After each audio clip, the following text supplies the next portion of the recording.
Hello viewers, hello students, कैसे हो आप सब। आई होप कि you are doing very very well. तो आ गया है कॉन्सेप्ट नुक्कड़ लेके new video.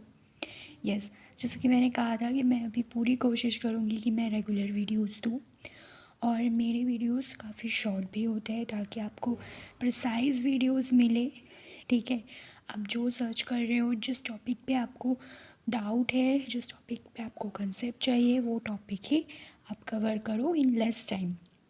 Because I know as a student कि स्टूडेंट्स के पास बहुत ही ज़्यादा कम टाइम होता है। उनके पास इतना टाइम नहीं होता है कि वो एक पूरा 1 घंटे का 2 घंटे का लेक्चर पूरा सुने और कॉन्सेप्ट समझे। तो उनको प्रिसाइज थिंग्स ही चाहिए होता है टू अंडरस्टैंड बेसिक कॉन्सेप्ट्स, है ना। तो यहाँ पे मैं बहुत ही क्रिस्प वे में सारा कुछ कवर करने की कोशिश करती हूँ। हमारा आज का टॉपिक कंटिन्यूएशन ही है मैटर्स को लेके। तो आज हम डिस्कस जो करने वाले हैं वो पिछले वीडियो के एंड में मैंने आपको कुछ क्वेश्चंस बोला था जिसके आंसर्स, जिसका जो बेसिक आंसर है हम आज वो डिस्कस करने वाले हैं। क्वेश्चंस आई थिंक आपने मेरा पिछला वीडियो देखा होगा तो आपको तो क्वेश्चंस ज़रूर याद होंगे, नोट भी होगा आपके पास। तो मेरे क्वेश्चंस यही थे कि अगर हम लोग एक इंसेंस स्टिक जला रहे हैं, अगर कोई इंसेंस स्टिक हम लोग यूज़ कर रहे हैं, रूम के एक कॉर्नर में हम उसको जला रहे हैं पर फिर भी उसका फ्रेगरेंस पूरे रूम में फैल जाता है। सिमिलरली अगर हम एक कॉटन कैंडी को पानी में डुबो रहे हैं तो फिर वो पानी इमीडिएटली कलर हो जाता है। ये सारी चीज़ें क्यों होती है ना। तो द आंसर जो है उसका आप देख ही सकते हो in the screen. Diffusion is the answer to everything. और ये डिफ्यूजन वाला प्रोसेस बहुत ही ज़्यादा इम्पॉर्टेंट है। So what is diffusion? The process by which a solid particle or a liquid particle or a gaseous particle goes from its higher particle concentration to its lower particle concentration without using energy or any external force. I will repeat the definition again. The process by which a solid particle or a liquid particle or a gaseous particle goes from its higher particle concentration to its lower particle concentration without using energy or any external force. I think definition से आपको समझ में आ ही रहा होगा कि मैं क्या बोलना चाहती हूँ। यहाँ पे हायर पार्टिकल कंसंट्रेशन मतलब क्या कि वो एरिया या फिर वो प्लेस जहाँ पे वो पार्टिकल एक्चुअली में प्रेजेंट है, जहाँ पे वो मैटर एक्चुअली में एग्जिस्ट कर रहा है। और लोअर पार्टिकल कंसंट्रेशन क्या, जहाँ पे वो मैटर एग्जिस्ट नहीं कर रहा है पर वो मैटर वहाँ पे फैल सकता है, वहाँ तक जा सकता है, वहाँ के मैटर्स के साथ बॉन्डिंग बना सकता है। क्योंकि हमें पता है कि हमारा जो सराउंडिंग है वो कॉन्टीन्यूसली इंटरेक्टिंग सराउंडिंग है। ठीक है, सिस्टम, यूनिवर्स, ये हर वक्त इंटरेक्ट करता ही रहता है। अगर हम कोई फिज़िकल या फिर कोई ऐसा वैक्यूम सेपरेशन ना करें तो फिर सिस्टम और यूनिवर्स अपने आप को इंटरेक्शन में डालता रहता है। तो यहीं पे वो बात बताई जा रही है कि पार्टिकल कंसंट्रेशन जहाँ पे सबसे ज़्यादा है वहाँ से ये पार्टिकल्स फैल जाते हैं उन जगहों पे जहाँ पे उनका कंसंट्रेशन कम है। मतलब वो अपने आप को एक तरह से फेमस करना चाहते हैं। ठीक है, लाइक अगर आप एक सिंगर हो, आप अभी अपने शहर में गा रहे हो, आप धीरे धीरे दुनिया में फैल रहे हो। ठीक है, खुद को फेमस कर रहे हो, आप अपनी कंसंट्रेशन हर जगह बढ़ाने की कोशिश कर रहे हो। और ये आप क्यों कर रहे हो? ताकि आपको एक फेमस पर्सनालिटी के हिसाब से देखा जाए, आपको क्या मिले? फेमस पॉपुलैरिटी मिले आपको, फेम मिले आपको, है ना। तो ये पार्टिकल्स क्या चाहते हैं कि इनको स्टेबिलिटी मिले। ठीक है, इनको चाहिए कि इनके लाइफ में स्टेबिलिटी आए। तो इसलिए ये सारे डिफ्यूजन प्रोसेसेस होते हैं। हम और भी फर्दर डिस्कस करेंगे कि डिफ्यूजन और क्या है, इसमें और क्या क्या चीज़ें हैं, क्यों पार्टिकल्स ये सब करते हैं, हम सब डिस्कस करेंगे। वीडियो पूरी एंड तक देखने की कोशिश करना, हम बहुत कुछ जानने वाले हैं आज गाइस, ट्रस्ट मी। ओके, तो जो क्वेश्चन अभी आपके दिमाग में आ रहा था कि डिफ्यूजन क्यों होता है, why diffusion occurs. Diffusion occurs because matter is made of particles. जैसा कि मैंने कहा कि पार्टिकल कंसंट्रेशन के सारा खेला है ना। तो डिफ्यूजन क्यों हो रहा है, क्योंकि मैटर जो है ना, मैटर के अंदर काफ़ी सारे पार्टिकल्स हैं and these particles are arrange in a manner, और ये सारे पार्टिकल्स एक मैनर में अरेंज्ड है, ठीक है। To understand this, let's understand some basic properties of these particles. अब ताकि हम डिफ्यूजन को बेटर समझ पाए, हमें ये समझना होगा कि ये पार्टिकल क्या प्रॉपर्टीज़ होल्ड करते हैं। देखो, अगर हमें फेम चाहिए, ठीक है, तो फिर हमें खुद को समझना होगा, है ना, कि हम में क्या टैलेंट है, हम में क्या प्रॉपर्टीज़ है जो हमें फेम दे सकता है, ताकि हम धीरे धीरे एक जगह से दूसरे जगह डिफ्यूज़ हो सकते हैं। तो हमें वो जानना होगा कि हमें क्या प्रॉपर्टीज़ है, क्या टैलेंट है। तो इसलिए हमें प्रॉपर्टीज़ ऑफ द पार्टिकल्स भी जानने होंगे। तो क्या है प्रॉपर्टीज़ ऑफ द पार्टिकल्स, यहाँ पे मैं मेनली डिस्कस करूँगी about the physical properties of the particles. Okay, chemical properties of the particles वो डिफरेंट चीज़ होती है, वो एटम्स एंड ऑल में हम बाकी बाद में पढ़ेंगे। अभी मैं डिस्कस करूँगी physical properties of the particles. So particles are arrange in some fashion within the matter. ये पार्टिकल्स जो है ये एक तरह के अरेंजमेंट में होते हैं मैटर के अंदर, ठीक है। आपका जो टैलेंट है वो एक प्रिसाइज टैलेंट है, वो किसी ना किसी वे में आपके अंदर ऑर्गेनाइज्ड किया हुआ है। तो सिमिलरली ये पार्टिकल्स जो है ये एक मैनर में ऑर्गेनाइज्ड किया हुआ है इन मैटर। तो अब हम ये देखेंगे कि पार्टिकल अरेंजमेंट कैसा है। सॉलिड के लिए देखो कि ये अगर मैं पार्टिकल समझूँ, इस गोले को मैं अगर एक पार्टिकल समझूँ, तो ये अपने साथ वाले गोले, अपने साथ वाले पार्टिकल, इसके साथ इसके साथ इसके साथ कितना क्लोज बॉन्डिंग बना के बैठा हुआ है ना। ठीक से नोटिस करना, आई एम फोकसिंग, लाइक ये जो सॉलिड्स है ना, ये कितना क्लोज एक बॉन्डिंग बना के बैठा हुआ है पार्टिकल्स, है ना। ये है सॉलिड्स का अरेंजमेंट ऑफ पार्टिकल्स। काफ़ी ज़्यादा कम स्पेस है इनके बीच, इसलिए सॉलिड्स को ना हम इजीली कंप्रेस नहीं कर सकते, ठीक है। और सॉलिड्स इतने हार्ड भी होते हैं बिकॉज देखो पार्टिकल्स के अंदर कितनी अच्छी बॉन्डिंग है। अगर अभी आपका आपके दोस्त के साथ इतनी अच्छी ज़्यादा बॉन्डिंग होगी, तो क्या आपके और आपके दोस्त के बीच कोई दरार डाल सकता है? क्या आप दोनों को किसी भी तरह सेपरेट किया जा सकता है? नहीं ना, क्योंकि आपके और आपके दोस्त के बीच बॉन्डिंग इतनी अच्छी है। वैसे ही इन पार्टिकल्स का अपने साथ वाले पार्टिकल्स के साथ बॉन्डिंग काफ़ी ज़्यादा स्ट्रॉन्ग है, वो बहुत ही क्लोजली एसोसिएटेड है। ओके, अब नेक्स्ट हम आते हैं लिक्विड में। अब लिक्विड को देखो, लिक्विड के पार्टिकल्स थोड़े थोड़े दूर दूर है। ये दोस्त तो है पर इतने भी अच्छे दोस्त नहीं कि करीब रहे, मतलब एक क्लास में है, क्लासमेट्स है, ठीक है, अच्छी खासी बॉन्डिंग है। तो ये लिक्विड के पार्टिकल्स देखो अपने से थोड़े थोड़े गैप्स में ऐसे दोस्ती बना के रखे हुए हैं, इसलिए लिक्विड्स को हम कंप्रेस कर सकते हैं। इसलिए लिक्विड्स इतनी आसानी से ना मतलब अलग हो सकता है, इनमें अभी भी बॉन्डिंग है, दोस्ती है, बट ये लोग काफ़ी दूर दूर पार्टिकल अरेंजमेंट है, ठीक है। अब हम आते हैं गैसेस में।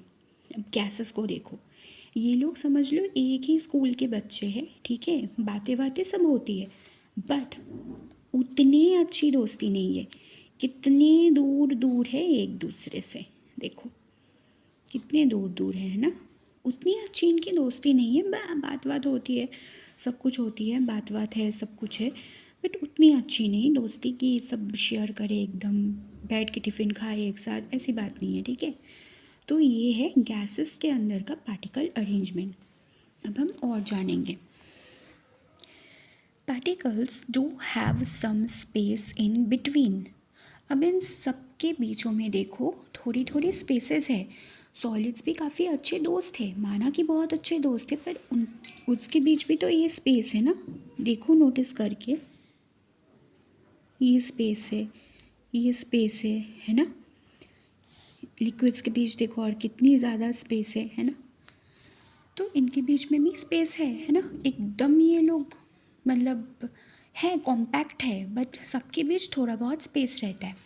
अब इसी स्पेस से हम एक कॉन्सेप्ट समझ सकते हैं कि सपोज़ ये मेरा पानी है, एक गिलास मेरा पानी है, और इस पानी में मैं अब डाल रही हूँ 1 चम्मच चीनी।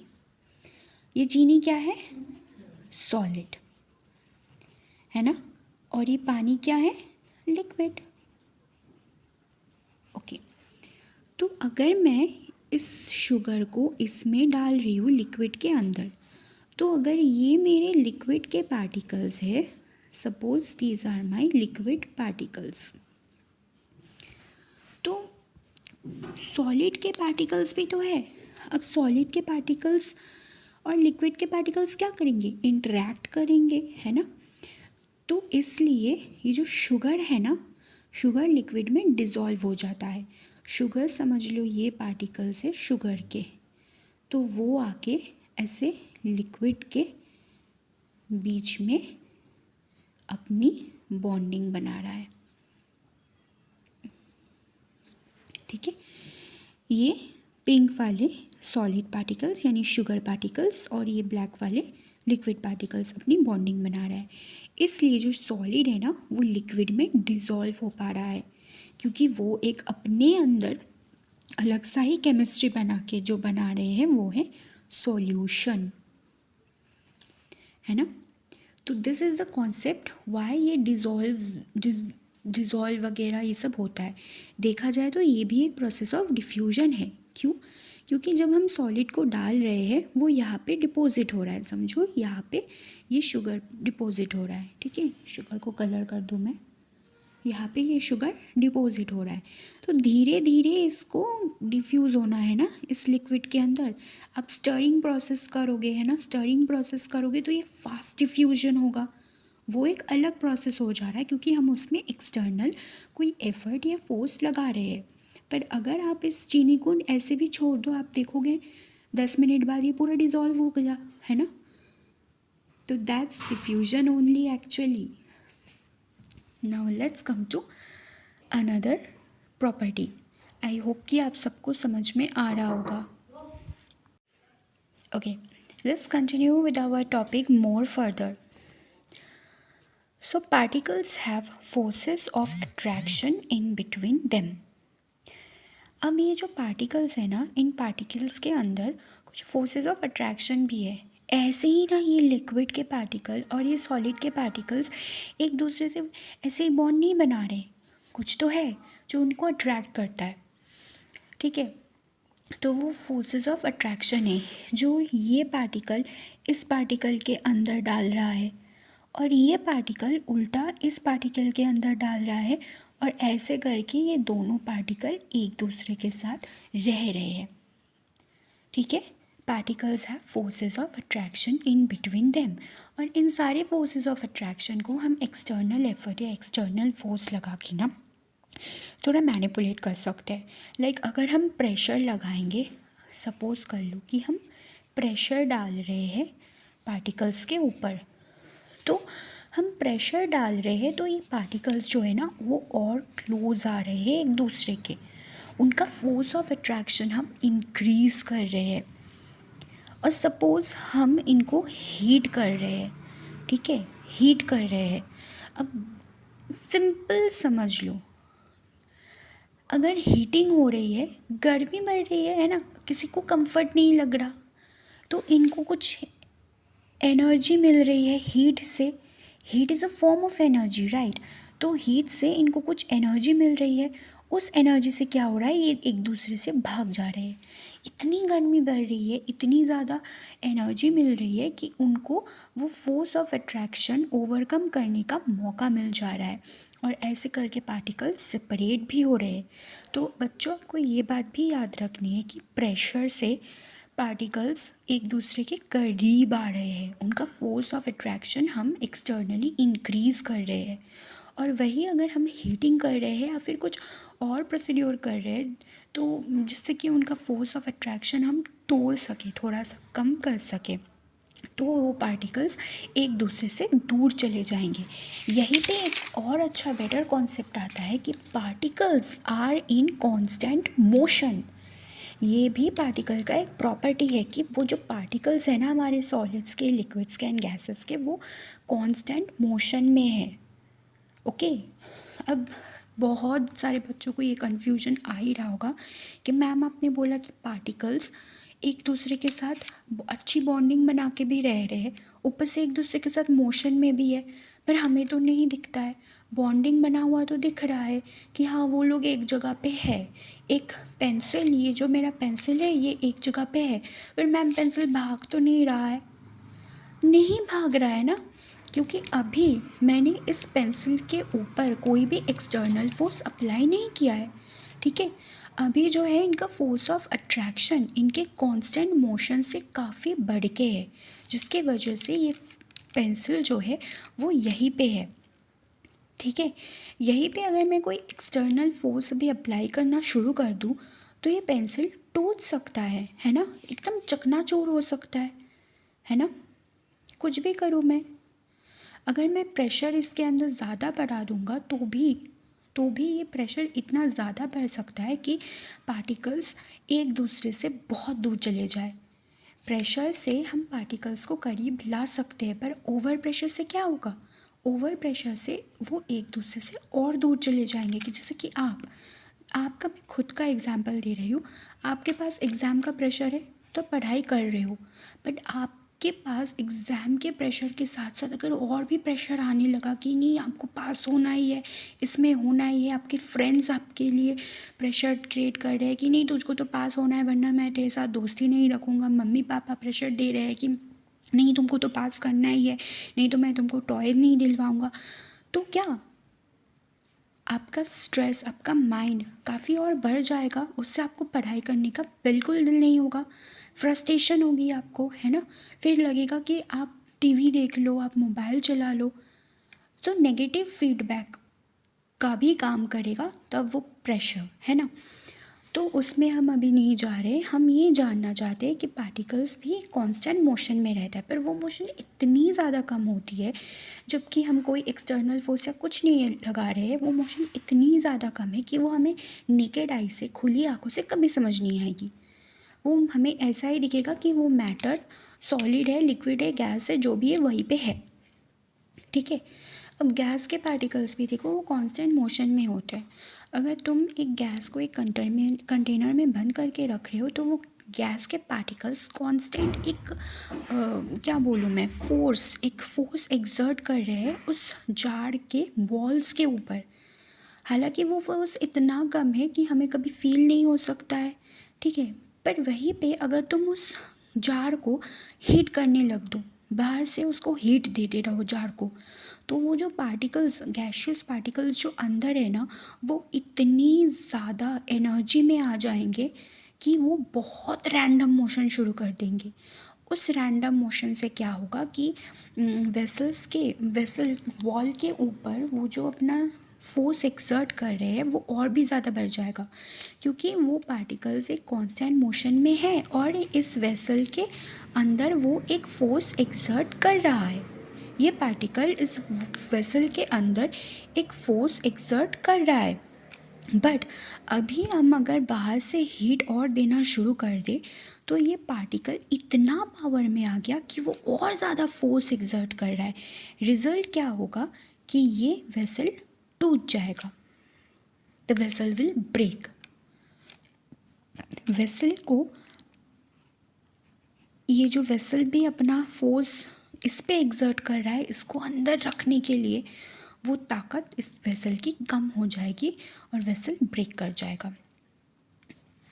Here comes the concept of kinetic energy. अब मैं इंट्रोड्यूस करूँगी काइनेटिक एनर्जी को। ये सारे एक दूसरे से ना लिंक्ड है, चेन बाय चेन। देखो, डिफ्यूजन समझने के लिए हमें कितना ये सारी चीज़ें समझनी पड़ रही है। Kinetic energy is the energy an object has due to its motion. ये जो ऑब्जेक्ट्स, ठीक है, ऑब्जेक्ट के अंदर के जो पार्टिकल्स, ठीक है, वो भी तो कोई ऑब्जेक्ट ही हुआ ना। हमें भले वो दिख नहीं रहा हो, but they exist in microscopic world, right. तो ये जो पार्टिकल्स है ये कांस्टेंट मोशन में है, और क्योंकि ये कांस्टेंट मोशन में है, इनके अंदर एक काइनेटिक एनर्जी भी है। यही एनर्जी, ठीक है, ये एनर्जी जो इनके अंदर ये स्टोर करके रखते हैं, उसको ही हम हीटिंग प्रोसेस से और भी ज़्यादा एनहांस कर रहे हैं, ठीक है। The faster an object moves और द मोर बल्कि it is, the greater it kinetic energy is. Kinetic energy को हम KE लिख रहे हैं फॉर शॉर्ट फॉर्म, ओके। तो जितना फास्ट वो मूव करेगा उतना फास्ट, उतना ग्रेटर उसका काइनेटिक एनर्जी है। और जितना बल्कि एक कोई ऑब्जेक्ट है या कोई पार्टिकल है, उतना ग्रेटर उसका काइनेटिक एनर्जी है। सो देखो, काइनेटिक एनर्जी वो एनर्जी है जो एक पार्टिकल या ऑब्जेक्ट के पास पहले से ही है because of its motion. Try to understand this. हमारे जो मैटर के जो पार्टिकल्स हैं उनके पास एक प्रॉपर्टी है, वो है कि कांस्टेंट मोशन, वो ऑलरेडी कांस्टेंट मोशन में एग्जिस्ट करते हैं, इसलिए तो वो एक दूसरे पे फोर्स ऑफ अट्रैक्शन डाल रहे हैं, ठीक है। बिकॉज एक दूसरे पे ना ऐसे फीडबैक मैकेनिज्म की तरह वो फोर्स ऑफ अट्रैक्शन को ला रहे हैं। तो उनके पास थोड़ी बहुत काइनेटिक एनर्जी जो अवेलेबल है, या फिर एनर्जी जो अवेलेबल है, काइनेटिक तुम छोड़ दो, एनर्जी जो अवेलेबल है वो और भी ज़्यादा एनहांस कर रहे हैं हम। तो फिर वो क्या बन रहा है, ग्रेटर एनर्जी, काइनेटिक एनर्जी, ठीक है। तो उससे जो ये पार्टिकल्स है वो काफ़ी ज़्यादा हद तक अच्छे से स्प्रेड हो पा रहे हैं। काइनेटिक एनर्जी का जो एक फॉर्मूला है जो हम फिज़िक्स में बहुत बार पढ़ेंगे, केमिस्ट्री में इसका मिनिमम यूज़ है, और वो है 12mv², ठीक है। यहाँ पे m यानी आपका मास और v यानी आपका वेलोसिटी, ठीक है। Velocity is a vector quantity, और वेलोसिटी के बारे में अगर आपको जानना है तो आपको वेक्टर्स के बारे में जानना होगा, और मैंने वेक्टर के ऊपर एक वीडियो बनाई हुई है, it's a basic video, okay. तो वो आप जाके देख सकते हो। ये काइनेटिक एनर्जी का फॉर्मूला है जो अभी उतना एप्लीकेशन में भी हम यूज़ नहीं करने वाला है, but for your knowledge you can note it down. अब okay, this kinetic energy and forces of attraction between the particles is responsible for diffusion or rate of diffusion, ठीक है। अभी जो काइनेटिक एनर्जी है, ठीक है, और फोर्सेस ऑफ अट्रैक्शन है जो पार्टिकल्स के बीच में, वही रिस्पॉन्सिबल है अल्टीमेटली डिफ्यूजन और रेट ऑफ डिफ्यूजन के लिए। डिफ्यूजन क्यों हो रहा है, क्योंकि पार्टिकल्स खुद को खुद को हायर कंसंट्रेशन से लोअर कंसंट्रेशन में लेके जा रहा है। अब ये तभी पॉसिबल हो सकता है जब उनके पास एक कांस्टेंट मोशन हो, ठीक है। वो खुद को फेमस बना सकते हैं, वो स्प्रेड कर सकते हैं। पार्टिकल्स के अंदर कांस्टेंट मोशन होती है जो कुछ हद तक एक जगह पे जाके ना थोड़ा बढ़ जाती है, ओके। तो वही हम लोगों ने देखा कि कैसे हो रहा है, कैसे बढ़ा रहा है, कैसे घटा रहा है, ठीक है। अभी अगर हम प्रेशर लगाएंगे तो डिफ्यूजन क्या होगा, कम हो जाएगा, है ना। प्रेशर लगाने पे डिफ्यूजन कम हो जाएगा, और अगर हम उससे भी ज़्यादा प्रेशर लगाएंगे तो ऐसा हो सकता है कि पार्टिकल्स एक दूसरे से ब्रेक हो जाए, सेपरेट हो जाए और अपार्ट चले जाए। अब क्योंकि हम डिफ्यूजन समझे हैं, हम समझेंगे सैचुरेशन। ठीक है, सैचुरेशन क्या है? मतलब कि अब तो बस बहुत हो गया, मैं एकदम फुल हूँ। मतलब सैचुरेशन मतलब क्या? एक फुलनेस, कि बहुत भर लिया, बहुत भर लिया।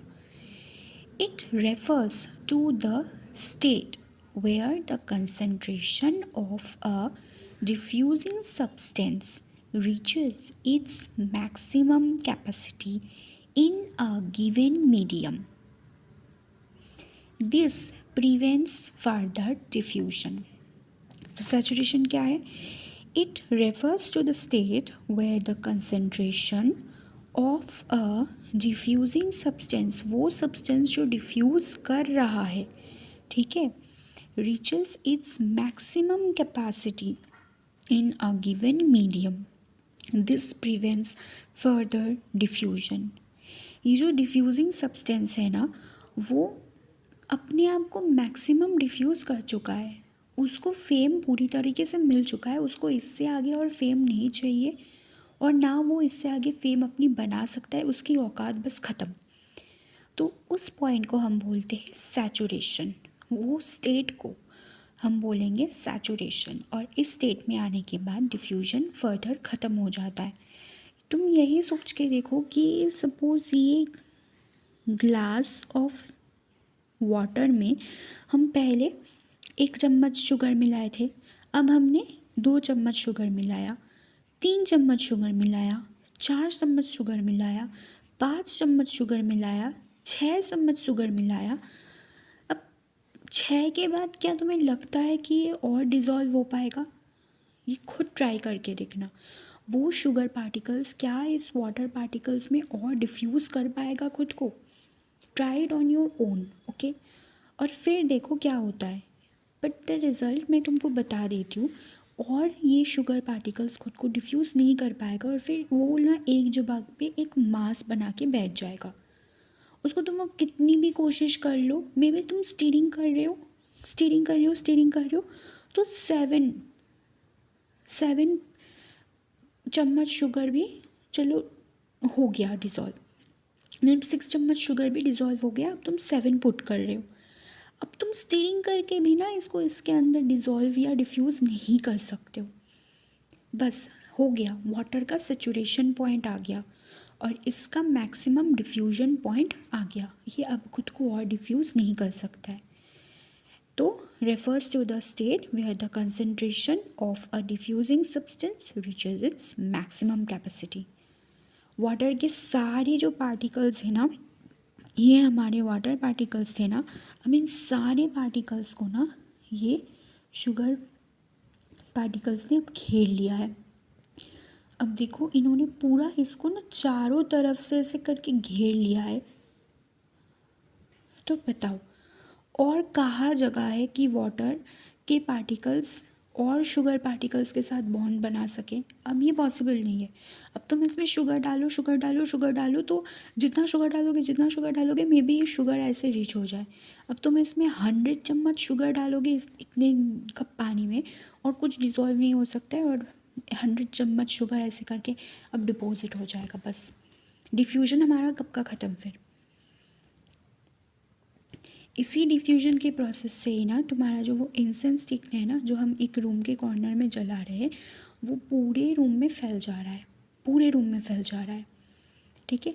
गैसेस के पार्टिकल्स जो है वो खुद को ऐसे करके पूरे रूम में फैला दे रहे हैं। और हमने पहले ही देखा है कि गैसेस के पार्टिकल्स देखो कितनी दूर दूर प्लेस्ड है, उनके बीच ऑलरेडी कितना ज़्यादा डिस्टेंस है ना? और ये पार्टिकल्स कॉन्स्टेंट मोशन में भी है। और जब हम इंसेंस स्टिक को जला रहे हैं तो वो फ्रेगनेंस और ज़्यादा स्ट्रॉन्ग हो पा रहा है। क्यों? क्योंकि पार्टिकल्स के अंदर जो मोशन है वो काइनेटिक एनर्जी स्टोर करता है और काइनेटिक एनर्जी को फिर एक वे मिल जा रहा है अपने आप को चैनलाइज करने का, अपने आप को दिखाने का, एक्सप्रेस करने का। इसी प्रोसेस से डिफ्यूजन हो रहा है, फिर बाद में सैचुरेशन भी आ रहा है।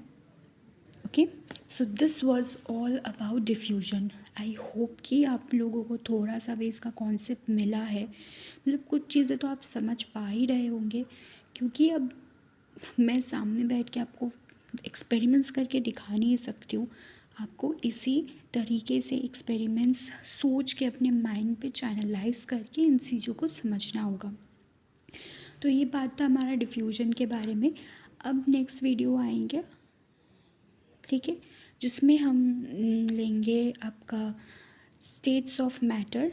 एक स्टेट ऑफ मैटर कैसे दूसरे स्टेट ऑफ मैटर में चेंज होता है, इवेपोरेशन, कंडेंसेशन, सब्लिमेशन का भी वीडियो आएगा।